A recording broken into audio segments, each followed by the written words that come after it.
Umelá inteligencia je taký fenomén, ktorý nabehol posledné 3-4 roky, hlavne od toho času, keď sa objavilo ChatGPT, čo je vlastne chatovací nástroj, kde ty dokážeš písať nejaké svoje otázky, požiadavky a tá umelá inteligencia sa snaží tebe vygenerovať nejaké odpovede, ktoré by ťa mali uspokojiť.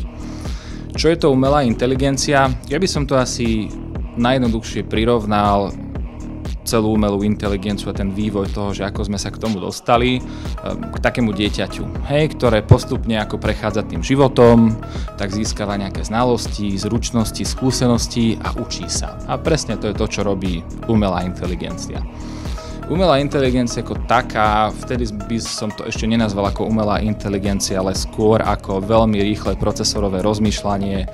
Nám prišla niekedy v 90. rokoch, kde skúšali, že či dokáže počítač nabiť šachového veľmajstra na šachovom turnaji.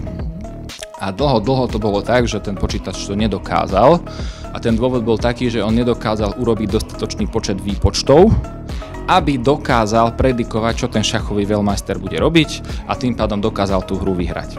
No ale v 90. rokoch sa to otočilo, keď superpočítač, ktorý bol presne na toto zostrojený, tak dokázal nabiť šachového veľmajstra v šachu. A vtedy to bol taký veľmi šokujúci moment, keď ľudia pochopili, že zrazu ten počítač dokáže byť v určitých veciach lepší, ako dokáže byť človek. No a začali rozmýšľať nad tým, že či reálne počítače v nejakom momente budú vedieť robiť že komplexné rozhodnutia. A z toho celého sa postupne začala tá umelá inteligencia.